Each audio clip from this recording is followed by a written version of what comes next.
அன்பு தமிழ் உள்ளங்களே, இது வந்து பாபாவோட ஒரு குவிக் மெசேஜ் அப்படின்னு தான் சொல்லணும்.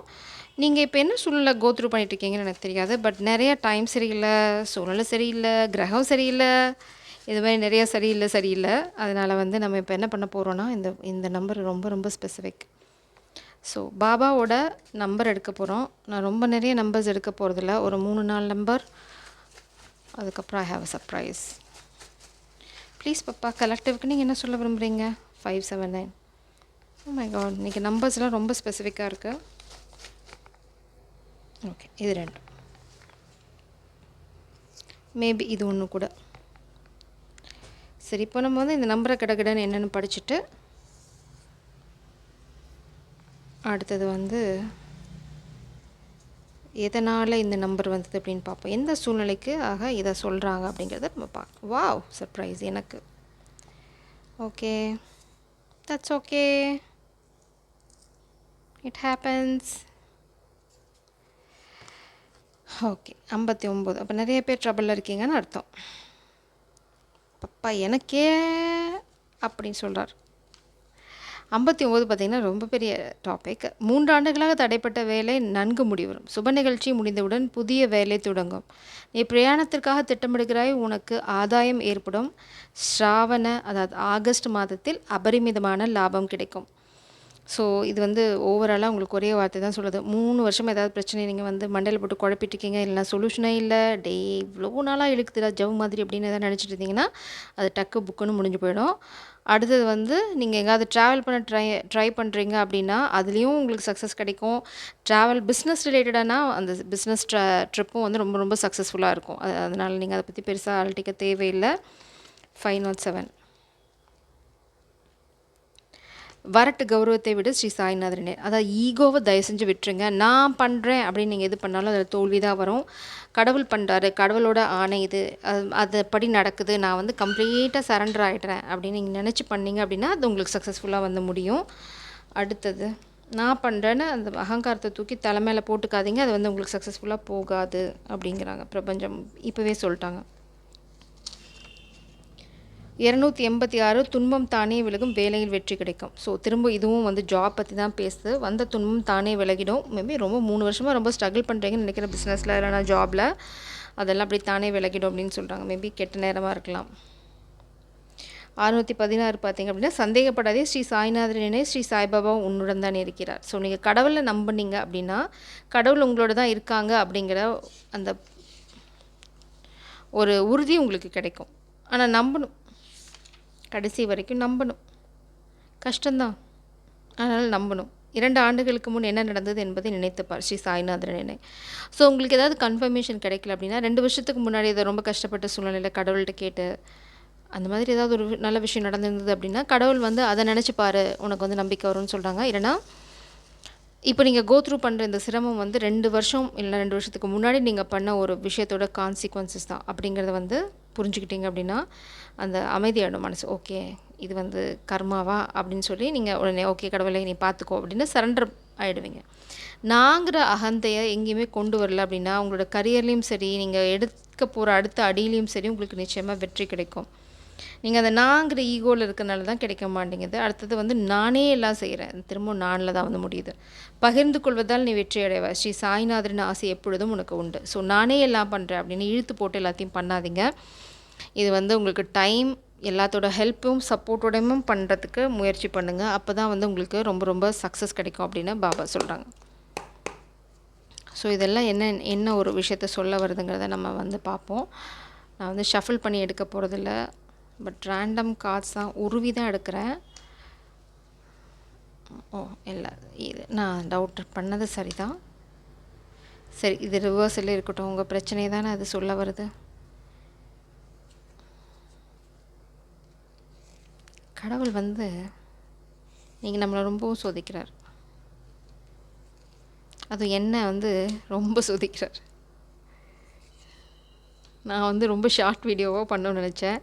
நியூ பிகினிங் வந்து பாட்டம் டெக்கில் இருக்குது. ஓகேவா, நம்ம என்ன பிரச்சனைங்கிறத வந்து பார்ப்போம். ரேண்டமாக தான் எடுக்கிறேன். ஸோ இது வந்து எல்லாத்துக்கும் பொருந்தும் போது உங்களுக்கு நம்பிக்கை வரும்.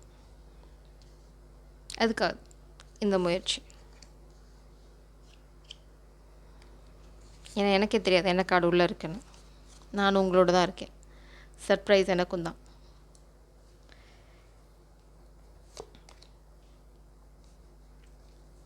ஸோ இதெல்லாம் தான் உங்கள் பிரச்சனை என்ன, இல்லை பிரச்சனைக்கான தீர்வு என்ன அப்படிங்கிறத சொல்ல போகுது. காசு தானாக வெளியில் வருது. இது ரெண்டும் அடம் பிடிச்சி வெளியில் வருது. என்னன்னு பார்ப்போம். ஸோ இதுக்கப்புறம் நம்ம சொல்யூஷனை பாபாட்ட கேட்டுக்கலாம். ஓகே, இப்போது இந்த 59க்கான சொல்யூஷன் என்னன்னு பார்க்கலாம். பிரச்சனை என்ன? ஒரு செலிப்ரேஷன், யூனியன், மேரேஜ், உங்கள் காதல் வாழ்க்கை, கல்யாண வாழ்க்கை எல்லாம் பிரச்சனை போயின்ட்டுருக்கு. ஃபேமிலி இஷ்யூ, கண்டிப்பாக ஃபேமிலி இஷ்யூ தான். இங்கே பார்த்தீங்கன்னா unresolved issues are emotional conflicts within the family are causing stress. It's time to confront these issues. பிரபஞ்சம் என்ன சொல்கிறாங்க அப்படின்னா, உடச்சிடு. Weeping willow, family sorrow, my goodness. உங்கள் ஃபேமிலி ரிலேட்டடாக ஒரு பெரிய இஷ்யூ த்ரூ பண்ணிகிட்ருக்கீங்க. அதாவது அதனால் நீங்கள் வருத்தப்படுறீங்க, ரொம்ப ரொம்ப வேதனைப்பட்டுருக்கீங்க. ஸோ பிரபஞ்சம் என்ன சொல்கிறாங்க அப்படின்னா, ஸோ நான் 59 என்னங்கிறது இன்னொரு தடவை படிச்சிடறேன். அப்போ உங்களுக்கு ஈஸியான சொல்யூஷன் புரியும். 3 ஆண்டுகளாக 3 வருஷமாக போயிட்டுருக்கு ஃபேமிலி இஷ்யூ. ரொம்ப நல்லா முடிஞ்சிடும்னு சொல்கிறாங்க. சுப நிகழ்ச்சி நடக்கும். உங்கள் கல்யாணம் தடைப்பட்டுருக்கு. ஃபேமிலி வந்து ட்ரபிள் க்ரியேட் பண்ணுறாங்க உங்கள் காதல் வாழ்க்கையில் அப்படின்னா, 3 வருஷமாக இந்த ட்ரபிளை நீங்கள் த்ரூ பண்ணிகிட்ருக்கீங்க. அப்படிங்கிற பட்சத்தில் 3 வருஷத்துக்கு மேலே இனி அது நடக்காது. ஏன்னா இங்கே கடவுளோட இன்டர்ஃபியரன்ஸ் இருக்குது. அதாவது இன்டர்வென்ஷன், டிவைன் இன்டர்வென்ஷன். நீங்கள் வந்து ஒரு பிரயாணத்துக்காக திட்டமிடுறீங்க அப்படின்னா போகலாம். அந்த விஷயம் ரொம்ப சக்ஸஸ்ஃபுல்லாக தான் நடக்கும். மேபி நீங்கள் இந்த நெகட்டிவிட்டியை விட்டுட்டு வெளியில் போகணும்னு நினச்சிங்கன்னா யூ கேன் கோ. எங்கே பிரயாணம் பண்ண ட்ரை பண்ணுறீங்களோ, இல்லை உங்களுக்கு பிளான் இருக்கோ அது போகலாம். அந்த பிரயாணம் வந்து ரொம்ப சக்ஸஸ்ஃபுல்லாக நடக்கும். ஆகஸ்ட் மாதத்தில் உங்களுக்கு வந்து எல்லா பிரச்சனையும் சால்வ் ஆகி, மேபி ஃபேமிலியில் உங்கள் பணத்தை கொடுக்க மாட்டேன், இல்லை ஃபேமிலியில் வந்து பணத்துக்காக சண்டை, இந்த மாதிரி எது போயிட்டு இருந்தாலும் சரி, ஆகஸ்ட் மந்த் வந்து உங்களுக்கு அது எல்லாமே சால்வ் ஆகி நீங்கள் கேட்குற அந்த ஷேரோ இல்லை உங்கள் சொத்தோ எதுவும் ஒன்று உங்களுக்கு ஃபேவராக வந்துடும். ஸோ இது ரெண்டாவது வந்து ரொம்ப வீக் மைண்டடாக இருக்கீங்க. ஏன் அப்படிங்கிறத பார்க்கலாம். Miscommunication is causing confusion. Unspoken feelings or misunderstood words are blocking progress in the relationship. Or blocking progress in relationship. நீங்கள் ரொம்ப வீக் மைண்டடாக இருக்கீங்க. நீங்கள் நினச்சதை சொல்லலை. ஒரு டூ-ஃபேஸ்ட் ஃப்ரெண்ட் வந்து உங்களை வந்து ரொம்ப கன்ஃபியூஸ் பண்ணி இந்த சூழ்நிலையில் வச்சுக்க ட்ரை பண்ணுறாங்க. மேபி யூஆர் அ டூ-ஃபேஸ்ட் பர்சன் அப்படி இருந்திருக்கீங்க பாஸ்டில். அதனால் உங்களால் இப்போது எது அப்படின்னு பிரித்து பார்க்க முடியல. இல்லைனா ஒரு டூ-ஃபேஸ்ட் ஃப்ரெண்டு உங்களை ரொம்ப கன்ஃபியூஸ் பண்ண ட்ரை பண்ணுறாங்க. மிஸ்கம்யூனிகேஷன், அதாவது உங்களுக்கும் நீங்கள் நேசிக்கிறவங்களுக்கும் இடையில் வந்து ஒரு போலியான ஒரு கேப்பை உருவாக்க ட்ரை பண்ணாங்க. எப்படின்னா பொய் சொல்கிறது. அவங்கள பற்றி உங்ககிட்ட பொய் சொல்கிறது, உங்ககிட்ட அவங்கள பற்றி பொய் சொல்கிறது. ஸோ நீங்கள் 2 பேரும் பேசிக்கல அப்படின்னா அது அப்படியே அந்த அந்த ரிலேஷன்ஷிப் உடஞ்சி போயிடும். இங்கே பார்த்தீங்கன்னா ஒரு ஆணும் பெண்ணும் முதுக பார்த்துட்ருக்காங்க. மிஸ்கம்யூனிகேஷன் தான். ஜஸ்ட் ஒரு ஃபோனை போட்டு பேசுறதில் உங்களுக்கு என்ன ஆகிட போகுது? தேர்ட் பர்சனை என்றைக்குமே வந்து ஒரு லவ் ரிலேஷன்ஷிப்லேயோ ஒரு ஃபேமிலிக்குள்ளேயோ விட்டீங்க அப்படின்னா உங்களை மாதிரி ஒரு முட்டாள் யாருமே கிடையாது. ரொம்ப simple. It is as simple as that. லவ்னா 2 பேர் தான். 3வது பார்ட்டி உள்ளே வந்துட்டாங்கன்னா அது பேர் லவ் கிடையாது, அது வந்து சந்தைக்கடை. ஸோ அந்த சந்தைக்கடையில் எப்போவுமே சத்தம் தான் இருக்குமே தவிர காதல் எங்கே இருக்கும்? அப்புறம் என்னை விட்டு போயிட்டாங்க, எனக்கு துரோகம் பண்ணிட்டாங்க அப்படின்னா நீ if you are a man you have to act like a man. If you are a woman, you have to be like a woman, right? ஒரு பெண் எப்படி இருக்கணும் அப்படின்னா, அடுத்தவங்க சொல்கிறது யாராவது உங்கள் காதல் பற்றி வந்து நான் பார்த்துக்கிறேன், வேலையை பாருங்கள் அப்படின்னு சொல்லிட்டு போயிட்டே இருக்கணும். காது கொடுத்தீங்க அப்படின்னா இதாக கண்ட கழிசடியும் வந்து இந்த மாதிரி வேலையை பார்த்துட்டு போகும். ஸோ 507 இதுக்கான சொல்யூஷன் என்ன அப்படின்னா, வரட்டு கௌரவத்தை விட ஸ்ரீ சாய்நாதரை நினை. உங்களோட ஈகோ தான் உங்கள் கம்யூனிகேஷனை பிளாக் பண்ணிகிட்ருக்கு. இது வந்து யாரோ சொல்லது கேட்டு நான் பெரியவன் அப்படின்னு நினச்சிங்க அப்படின்னா அப்படியே பெரியவங்கிற மெதப்பிலே இருங்க. உங்களை யாரும் சேஸ் பண்ண போகிறதில்ல. You are chasing them for sure. நீங்கள் ஏதோ ஒரு விஷயத்தை சேஸ் பண்ணி போயிட்டுருக்கீங்க. You are a go getter, இல்லைனா டார்கெட் ஓரியன்ட் பர்சன், இல்லைனா ஏதாவது ஜாப் இது பண்ண போகிறீங்க, இல்லைனா யூ வாண்ட் டு கம்யூனிகேட் அப்படின்னா அது எல்லாமே சக்ஸஸ்ஃபுல் ஆகும். Boundaries are blurred or being overstepped, leaving you feeling overwhelmed or drained. It's time to reinforce your limits. So இந்த மாதிரி 2 முகம் இருக்க யாராவது வந்து உங்களோட பர்சனல் லைஃப்குள்ளே மூக்க நுழைச்சாங்க அப்படின்னா அந்த ஸ்வோர்ட் எடுத்து மூக்கை கட் பண்ண சொல்கிறாங்க கடவுள் ரொம்ப போல்டாக. ஏன்னா நீங்கள் வந்து உங்களோட பவுண்ட்ரி எதுவும் தெரியல. கண்டவனும் வந்து உங்களோட காதல் விஷயத்தில் மூக்க நுழைச்சிட்டு போகிறானோ, இல்லை உங்கள் பர்சனல் விஷயத்தில் மூக்க நுழைச்சிட்டு போகிறானோ, அந்த மாதிரி see if you are allowing someone, அவங்க ஃப்ரெண்டுன்னு சொன்னாலும் சரி, தேர்ட் பார்ட்டியாக இருந்தாலும் சரி, 2 பேர் உங்கள் ஃபேமிலினா பர்சனல் விஷயம். அதுக்குள்ளே 3வது ஆள் வந்தானே, அதுக்கு நீங்கள் வந்து இடம் கொடுத்தீங்க அப்படின்னா, I can't call you a man. You are a covert dealing or relationship with a man. So maybe ஒரு காமிக் மாஸ்குலின் உங்களை வந்து ரொம்ப ஓவர் ஸ்டெப் ட்ரை பண்ணுறாங்க, they are crossing their boundary. அவங்களுக்கு சொல்லுங்கள் அவங்களோட எல்லை எதுன்னு. அவங்களோட எல்லை என் வாழ்க்கைக்குள்ளே இதுக்கு மேலே வந்த அப்படின்னா மூக்கு கட் பண்ணப்படும் அப்படிங்கிறத வந்து போல்டாக சொல்லுங்கள். அதில் வந்து உங்களுக்கு ஒரு பாதிப்பும் வராது, அதுக்கு பிரபஞ்சம் கேரண்டி. ஸோ நீங்கள் உங்களோட கோழைத்தனத்தினால அதை பண்ணாமல் இருந்தீங்க அப்படின்னா இது சொல்கிறாங்க. 286 பார்த்தீங்கன்னா, துன்பம் தானே விலகும், வேலையில் வெற்றி கிடைக்கும். இந்த மாதிரி யாராவது பண்ணிகிட்டே இருந்தாங்க அப்படின்னா, நீங்கள் பாட்டுக்கு உங்கள் டார்கெட்டில் ஃபோக்கஸ் பண்ணுங்கள். உங்களோட பவுண்ட்ரி என்னங்கிறத எஸ்டாப்ளிஷ் பண்ணுங்கள். இதுக்கு மேலே பேசாத. ஏன்னா ஏதாவது தேவையில்லாத விஷயங்களை உங்களை பிளாக்மெயில் பண்ணுற மாதிரி வந்தாங்கன்னா, நல்லானதை பார்த்துக்கோ, இல்லைனா இது ஐ எம் ஸோ டயர்ட், வேலையை பார் அப்படின்னு சொல்லிட்டு போங்க. தானாக போயிடும். Devil energy. ஓகே, இந்த டெவில் எனர்ஜிக்கு நான் ஏதாவது பாதுகாப்பு செய்யணும். ஓகே, செஞ்சாச்சு. ஓகே, இந்த டெவில் எனர்ஜி என்ன சொல்லுதுன்னு பார்ப்போம். மேபி இது அடிக்ஷனாக இருக்கலாம், இல்லைனா அவங்களோட பாஸ்ட் ரிலேஷன்ஷிப்பாக இருக்கலாம். என்னது? ஃப்ரெண்ட்ஷிப். உங்கள் ஃப்ரெண்ட்ஸில் தான் யாரோ ஒருத்தங்க கெட்டவங்க புல்லுருவி இருக்காங்க. ஃப்ரெண்ட்ஷிப் இங்கே பார்த்தீங்கன்னா 2 faced friend and friendship. Friendship maybe experiencing difficulties or growing apart. More communication or boundaries maybe needed. அதாவது ரொம்ப போல்டாக சொல்லுங்கள். அதுதான் இந்த மேபி இங்கே பாருங்கள் 2 ஃபேஸ்ட் ஃப்ரெண்ட். அவங்க உங்கள் மாஸ்குலின் ஃப்ரெண்டாக கூட இருக்கலாம், ஃபெமினனாக இருக்கலாம், உங்களோட எக்ஸாக இருக்கலாம், சில குரூப் ஆஃப் பீப்புளில் யாராவது ஒருத்தங்களாக இருக்கலாம். ஆனால் அவங்களும் நல்லவங்க கிடையாது. அவங்களுக்கு வந்து நீங்கள் பவுண்ட்ரிஸ் என்னென்னு எஸ்டாப்ளிஷ் பண்ணணும். அடுத்தது வந்து இங்கே பார்த்தீங்கன்னா ரொமான்ஸ் செலிப்ரேஷன் பார்ட்டி. இந்த ஃப்ரெண்ட்ஷிப்பை நீங்கள் கட் பண்ணிங்க, அவங்களுக்கான பவுண்ட்ரியை நீங்கள் சொன்னீங்க அப்படின்னா உங்கள் வாழ்க்கையில் காதல் மலர்றதுக்கான சந்தர்ப்பம் இருக்கும். Maybe experiencing, maybe you have addiction, அதனால் உங்கள் காதல் விலகி போயிடுச்சு. உங்களுக்கு ரொம்ப யூ நீட் டு கம்யூனிகேட். நான் இது பண்ணிட்டேன், தப்பு பண்ணிட்டேன் அப்படின்னு சொல்கிறதுக்கான தைரியம் வேணும். பண்ண மாட்டேன்னு சொல்லிவிட்டு பண்ணாமல் இருக்கிறதுக்கான அந்த கான்ஃபிடன்ஸும் இருக்கணும். இல்லைனா அந்த ஃப்ரெண்ட்ஷிப் வந்து உங்களை விட்டு நழுவி போயிட்டே இருக்குது. இன்னொன்று விஷயம், ஒரு 2 ஃபேஸ்ட் ஃப்ரெண்ட் வந்து உங்களோட அடிக்ஷனை யூஸ் பண்ணி உங்களை ட்ராப் பண்ண ட்ரை பண்ணுறாங்க. அது எதுக்குன்னா உங்கள் காதல் வாழ்க்கையை கவுத்துடுறதுக்கு. So be careful. சந்தேகப்படாதே, ஸ்ரீ சாய்நாதர் என்னை, ஸ்ரீ சாய்பாபா உன்னிடம் தான் இருக்கிறார். ஸோ உங்களால் அடிக்ஷனை விட முடியல, இல்லைனா வந்து யூஆர் அஃப்ரைடு, உங்களால் பேச முடியல அப்படின்னா பிரபஞ்சம் என்ன சொல்கிறாங்க அப்படின்னா, ஒரு ஆப்பர்ச்சுனிட்டி இருக்குது. நீங்கள் எவ்வளோ தூரம் பாபாவை நம்புகிறீங்களோ அவ்வளோ தூரம் நீங்கள் அதிலேருந்து வெளியில் வருவீங்கன்னு சொல்கிறாங்க. ஸோ இது 2 கார்டு என்னென்னு பார்ப்போம். Stuck, hanged man. உங்களுக்கு ஒரு விஷயத்தில் புரிதல் இருக்குது. கண்டிப்பாக நீங்கள் மாட்டிகிட்ருக்கேன் அப்படின்னு நினச்ச சூழ்நிலையிலேருந்து நீங்கள் ஒரு விஷயத்தை பயங்கரமாக புரிஞ்சுக்கிட்டீங்க. இண்டிபெண்டன்ஸ். உங்களுக்கு சுதந்திரம் ரொம்ப அவசியங்கிறத புரிஞ்சுக்கிட்டீங்க. தன்னிச்சையாக இயங்கணும் அப்படிங்கிறத வந்து நீங்கள் புரிஞ்சுக்கிட்டீங்க. இந்த ஒரு ட்ராமாலேருந்து over reliance on others is hindering your ability to stand on your own. It's time to reclaim your autonomy. அதுதான் இங்கே பவுண்ட்ரிஸ். ஃபஸ்ட்டு வந்து உங்கள் பர்சனல் லைஃப்பில் பவுண்ட்ரி போன டே அவ்வளோதான்டா உனக்கு மரியாதை, கிளம்பு, இது என்னோடய வாழ்க்கை, நான் பார்த்துக்கிறேன்னு சொல்கிற அளவுக்கு அந்த ஃபஸ்ட்டு அங்கே பவுண்ட்ரி போடுங்க. அப்புறம் அப்படியே அதை கொஞ்சம் கொஞ்சமாக எக்ஸ்டெண்ட் பண்ணி அது உங்கள் கரியரில், ஃபேமிலிக்குள்ளே, எல்லாத்துக்குள்ளே, பர்சனல் லைஃப், இது என்னோடய பர்சனல் டெசிஷன். பவுண்ட்ரி எங்கேயோ ஒன்று நின்றுக்கோ. அதுக்கு மேலே யார் இந்த பக்கம் வந்தீங்க அப்படின்னாலும் செஞ்சுருவேன் அப்படி நின்று பாருங்கள். உங்களுக்கு வந்து உங்களோட வாழ்க்கை வேறு மாதிரி மாறும். ஏன்னா நீங்கள் அதை சொல்லாதனால தான் மாட்டிகிட்ருக்கீங்க. பிரபஞ்சம் சொல்கிறாங்க நீங்கள் தைரியமாக எதிர்த்து நிற்கணும். You have to fight for your freedom. இண்டிபெண்டன்ஸ்க்காக நீங்கள் தான் சண்டை போடணும். அடிமையாக வாழ்ந்தது போதும், முதுகெலும்போடு எந்திரிச்சு நில்லு அப்படின்னு வேகமாக சொல்கிறாங்க. ஹாப்பினஸ், இதுதான் உங்களுக்கு சந்தோஷத்தை கொண்டு வந்து கொடுக்கும். அந்த சந்தோஷம் என்ன அப்படின்னு பார்த்தீங்கன்னா உங்கள் காதல். ஒரு காதலுக்காக கூட ஒரு போராட்டத்தை நீங்கள் பண்ணலை அப்படின்னா what kind of man you R.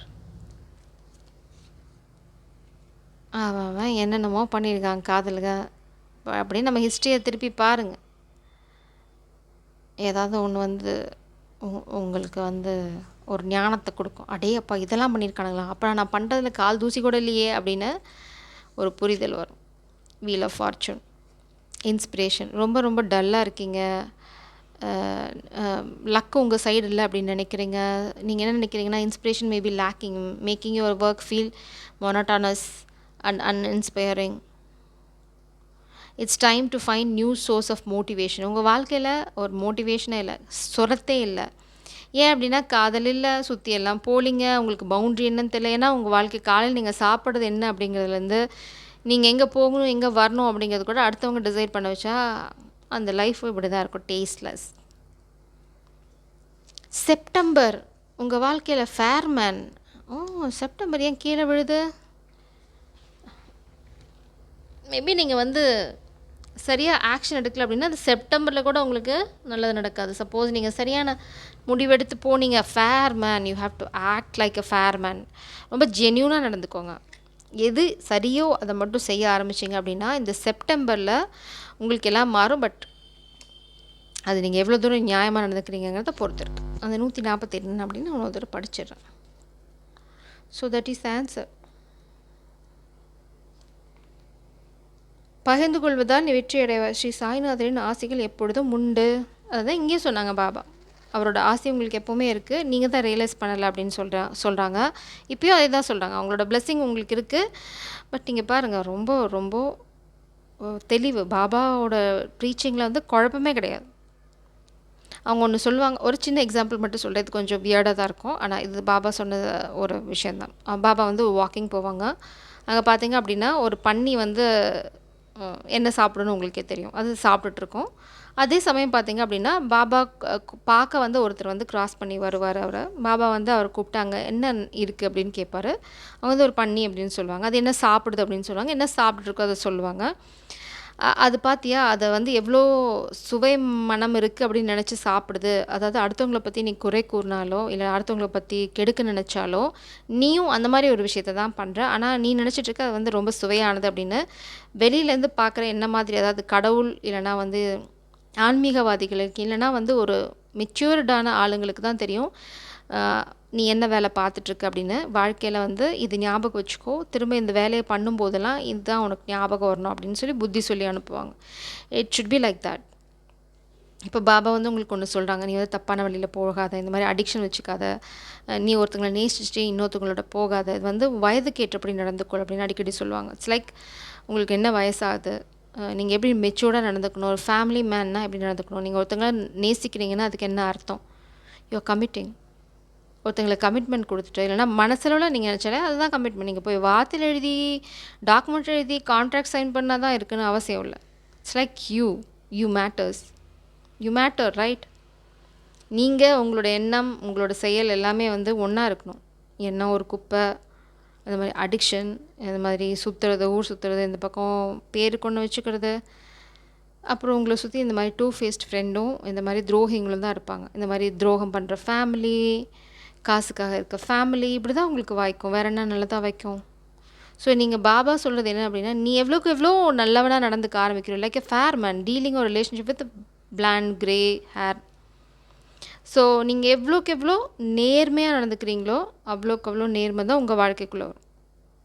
நான் என்ன வேணால் பண்ணுவேன், ஜஸ்ட் பிகாஸ் ஐ லவ் அவங்க எனக்கு அடிமையாக இருக்கணும் அப்படின்னிங்கன்னா கடவுள் கூட உங்களை மன்னிக்க போகிறதில்ல.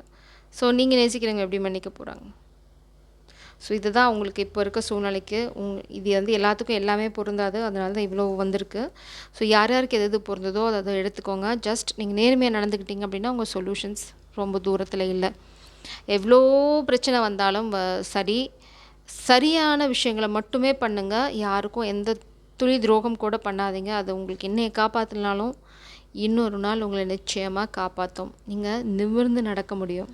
அதில் இருக்க கர்வமே வேறு, அதில் இருக்க சந்தோஷம், you have to taste it. அப்போ தான் அது உங்களுக்கு புரியும். ஸோ ஜெய் சாரம், காட் பிளஸ் யூ.